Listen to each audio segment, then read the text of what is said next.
आज कौन से कल्याणक का दिवस है? तप तप कल्याणक का दिवस है ना। तो जिनकी हम सभी कल्याणक मनाने जा रहे हैं, वे तीर्थंकर परमात्मा कैसे बने हैं, किसके प्रसाद से बने हैं, ये हम सभी को जानना, समझना, श्रद्धान करने जैसा है। आचार्य समंतभद्र महाराज जी ने रत्नगण शाखाचार्य में लिखा है, स्वापी देवोपि देव स्व जायते धर्म किलबिषात् कापी नाम भवेदन्या संपद धर्मात् शरीरेणा। शरीरेणा मैंने संसारी प्राणियों के लिए धर्म के प्रभाव से अचिंत वैभव, संपत्ति, सुख, शांति प्राप्त होती है। जबकि उन्होंने कहा कि समी कृष्णादि धर्म के प्रभाव से कुत्ता भी देव बन जाता है। कौन? कुत्ता भी देव बन जाता है और पाप के प्रभाव से देव भी मर करके कुत्ता बन जाता है। यहाँ पर धर्म किसे कहा और वहां पाप किसे कहा है, आपको समझना है। यहाँ चूंकि प्रसंग सम्यक दर्शन का चल रहा है, तो वहां वो कह रहे हैं कि धर्म के प्रभाव से, यानी सम्यक दर्शन के प्रभाव से कुत्ता भी देव बन जाता है।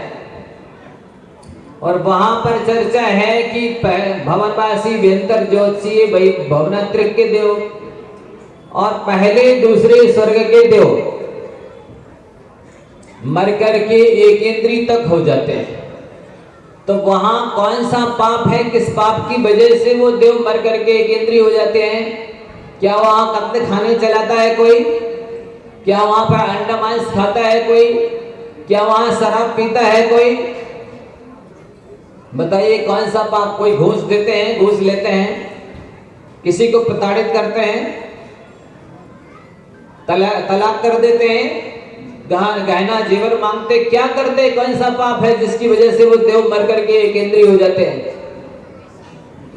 वहां पर लिखा है कि शास्त्रों में वो देवों को स्वर्ग के जो दिव्य पंचेंद्रिय के भोग हैं, उन पंचेंद्रिय के भोगों में इतनी आसक्ति होती है, वहां की जो कोठी बंगले हैं, जो विमान हैं, वहां की जो पंचेंद्रिय की सुख है, फैसिलिटी है, उनमें वो अत्यधिक आसक्त होते हैं। और मरण के 6 महीने पहले उनके गले में पली हुई जो माला है अथवा जो वस्त्राभूषणों की गांठी है, वो 6 महीने पहले से ही मुरझाने लगती है, फीकी पड़ने लगती है। तो उन देवों को पता चल जाता है कि अब हम 6 महीने के अंदर मर जाएंगे, 6 महीने में इस वैभव को, स्वर्ग के दिव्य वैभव को छोड़ना पड़ेगा। और उस वस्त्राभूषणों की फीकी कांति को देख करके, मुरझाई माला को देख करके उनको आत्म ध्यान चालू हो जाता है। वे ये विचार करने लगते हैं कि अब ये दिव्य भोग कहाँ मिलेंगे, कब मिलेंगे, कैसे मिलेंगे। तो वो चूंकि मिथ्या दृष्टि होते हैं, इसलिए उन्हें चिंता होती है कि ये भोग छूट जाएंगे, अब नहीं मिलेंगे। तो वो धर्म की आराधना तो नहीं करते कि अब 6 महीने में हमको यहाँ से जाना है, तो जितना बन सके स्वर्ग के जो कल्प वृक्ष हैं, वहां जो निधियां हैं, रतन हैं, उनके द्वारा जाकर के अकृत्रिम जिनालयों की पूजा कर लें, अकृत्रिम जिनालय की भक्ति कर लें, ये जो दिव्य वैभव है इससे अच्छी तरह से विधान कर लें, धर्म की आराधना कर लें। यहाँ पर जो हमारे लिए अवधि ज्ञान मिला है, उस अवधि ज्ञान के द्वारा ढाईदीप के अथवा मत्यलोक के या जितने भी अवधि ज्ञान की सीमा है, वहां तक तीनों लोकों के जितने अकृत्रिम जिनालय हैं, 9 देवता हैं, उनके दर्शन कर लें, भक्ति कर लें, पूजन कर लें। हमारे लिए जो शारीरिक क्षमता मिली है, उसके द्वारा जितना हो सकता है वंदना, भक्ति, पूजा जितनी स्वर्ग में हो सकती है, वहां मुनि तो नहीं बना जा सकता, वहां के जीव देवता लोग आहार दान तो नहीं दे सकते। जैसा मनुष्य दीनहीन लोगों की सेवा करते हैं उस तरह से तो नहीं की जाती, लेकिन फिर भी बहुत कुछ अपने शारीरिक बल पर, अणिमा मणिमा महिमा आदि रिद्धियाओं के बल पर, अवधि ज्ञान के बल पर वो बहुत कुछ अपने तत्व ज्ञान कर सकते हैं, भक्ति पूजा कर सकते हैं। लेकिन बंधुओं, केवल उनकी दृष्टि भोगों की ओर रहती है।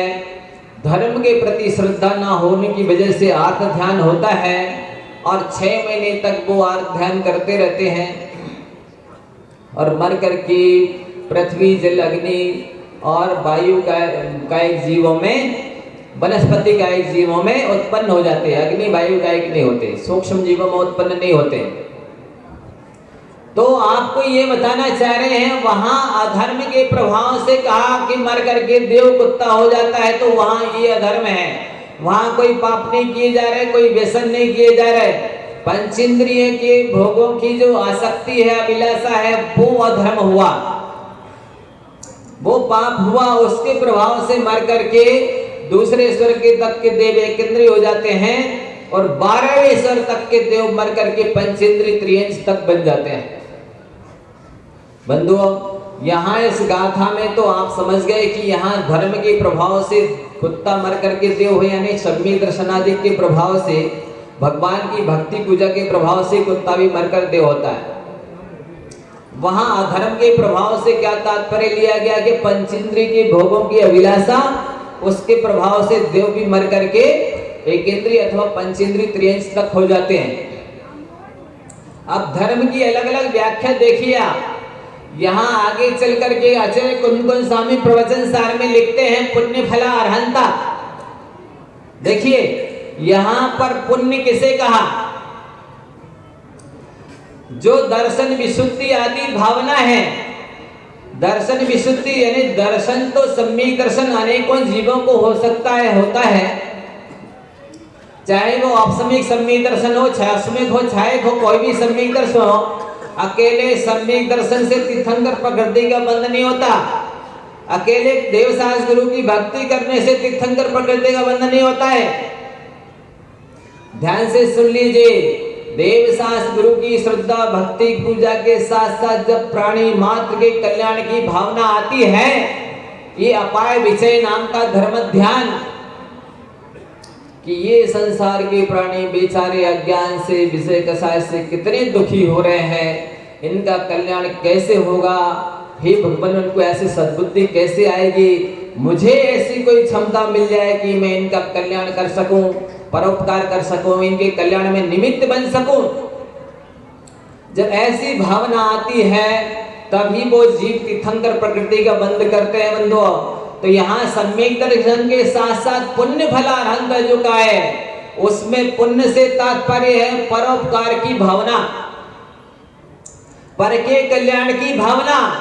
ये आप सभी के अंदर आनी चाहिए। और वहां पर जो आप मंगलाष्टक में पढ़ते हैं, सर्पो हार लता भवत्यसि लता सत्पुष्प दामायते संपद्देत रसायनम विस्मपि प्रीतिम विधत्ते रिपो देवा धर्मा देव नभोपि वर्षति न गई कुरुबंधु ते मंगलम पढ़ते ना। वहां जो लिखा कि सर्पो हार लता भवती, सर्प भी, आपको कहानी मालूम ना सोमा सती की?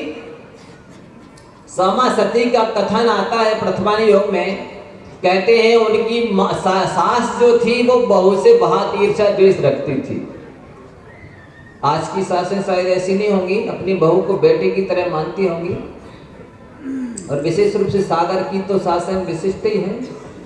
यहाँ की सासें तो अपनी बहू को बेटी जैसा मानती हैं, इसलिए फिर वो बहू भी आगे चल करके अपनी माँ की, सास की माँ की तरह सेवा करती है, समाधि कराती है, धर्म ध्यान कराती है।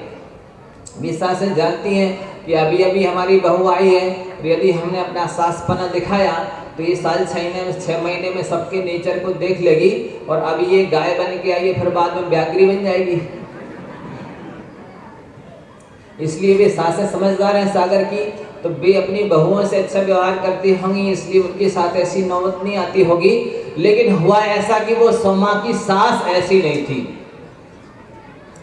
वो सोमा से ईर्ष्या द्वेष रखती थी, यहाँ तक की नौबत आ गई कि वो उसको जान से मारना चाहती थी।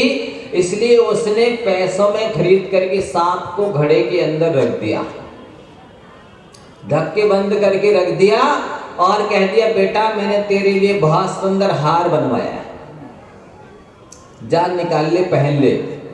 और वो तो शीलवती नारी थी। वहां देखिए अब धर्म का क्या शब्द दिया, स्वरूप क्या है। वहां ब्रह्मचर्य को धर्म कहा, वो सम्यक दृष्टि नारी थी या नहीं, ये तो आपको वर्तमान योग से पढ़ना है। और साथ ही उसके नमोकार के प्रति अगाध श्रद्धा थी, इसलिए अपन उसे सम्यक दृष्टि ही मानेंगे।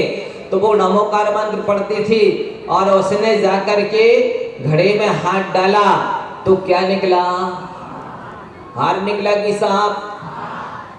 अरे वाह, मेरी सासू कितनी अच्छी है, कितना प्यारा हार बनवाया है, क्यों ना मंगलाचरण उसी से कराया जाए। पहले मेरी सासू माँ पहन ले गए, इसके बाद मैं पहनूंगी, जितने मेरे लिए इतना सुंदर हार बनवाया। और वो हार ले जा करके क्या किया? गले में पहना दिया। माँ पहले आप पहनो, इसके बाद हम पहनेंगे। और उसका फल क्या हुआ? वो हार क्या बन गया? सांप बन गया और उसने डस लिया। अब लोगों ने राजा से शिकायत की, ये बहुत दुष्ट है, इसने अपनी सास को मार डाला, क्यों ना ये सांप ही इसके गले में डाला जाए, इसको मरण को प्राप्त होना चाहिए, सास क्यों मरेगी? और वो सांप को उठा करके समा शक्ति के गले में डाला गया। क्या हो गया? हार बन गया कि सांप? हार बन गया। ये आश्चर्य हुआ। आप सम्यक तुगमनी ग्रंथ में पढ़ सकते हैं और भी प्रथमा योग के ग्रंथों में पढ़ सकते हैं, ऐसा अनेक बार किया गया। वही हार माँ के गले में डाला, सांप बन गया, वही सांप समा के गले में डाला, हार बन गया। ऐसा शास्त्र में प्रथमा योग में लिखा है। बंधुओं, ये कैसे होता है चमत्कार? सर्पो हार लता भवती, ये पुण्य के प्रभाव से होता है। बंधुओं, धर्म की परिभाषा एक नहीं अनेक है। जीवों की दया पालना ये सबसे बड़ा धर्म तो कहलाता ही है। किसी को कष्ट न देना, किसी से ईर्ष्या न रखना, माँ से किसी के प्रति दुर्भाव न रखना कि वो हार जाए, वो मर जाए, उनको घाटा लग जाए, ये बीमार हो जाए, ऐसा भाव न रखना। किसी की चुगली नहीं करना, निंदा नहीं करना, ये भी धर्म है। शील व्रत का पालना ये भी धर्म है। पूजन करना ये भी धर्म है। देव शास्त्रों की श्रद्धा भक्ति करना ये भी धर्म है। और प्राणी मात्र को सर्वे भवन्तु सुखिना, सर्वे सन्तु निरामया, सर्वे भद्राणि पश्यन्तु मा कश्चित् दुःखभाग् भवेत्। प्राणी मात्र सुखी रहे, कोई भी निरोग ना हो, बीमार ना हो, सभी स्वस्थ रहें, कोई अकल्याण को ना देखे, सबका भद्र हो, कल्याण हो, ऐसी भावना तीर्थंकर प्रकृति के बंध में निमित्त है। इसलिए बंधुओं, धर्मो रक्षति रक्षिता, जो धर्म की रक्षा करते हैं, धर्म उनकी रक्षा करता है। तो दया शब्द है, ये धर्म है। दया को उल्टा करो तो याद बन जाता है। क्या बन जाता है? दया का उल्टा याद होता है। हम जीवों पर दया करते हैं तो हमको भी स्वर्ग में देवता लोग याद करते हैं और वो हमारी रक्षा करने के लिए आते हैं। यदि धर्म साथ में होता है तो आप कहीं भी चले जाइए, आपको कहीं कष्ट नहीं होगा। और यदि आप धर्म नहीं है तो आप स्वर्ग में भी दुखी रहेंगे और धर्म के साथ में नरक में भी सुखी रहेंगे, ऐसा शास्त्रों में लिखा है। आप सभी प्रयास करें। ये पंचकल्याणक महामहोत्सव तो एक निमित्त है, आलम्बन माध्यम है। वस्तुतः वो तो परमात्मा बन चुके हैं। उनका अनुष्ठान पंचकल्याणक मना करके हम अपने आत्मकल्याण की तैयारी करते हैं। जो कि घड़ी सामने रखी है, समय बहुत ज़्यादा हो गया है, बोलने के बहुत है, लेकिन फिर भी अभी महाराज श्री भी बोलेंगे, अतः समय रहते आगे की चर्चा की जाएगी। अभी आज हम यहीं पर विराम लेते हैं। बोलिए पंचकल्याणक महामहोत्सव की आचार्य भगवंत गुरुवर श्री विद्यासागर जी महाराज की।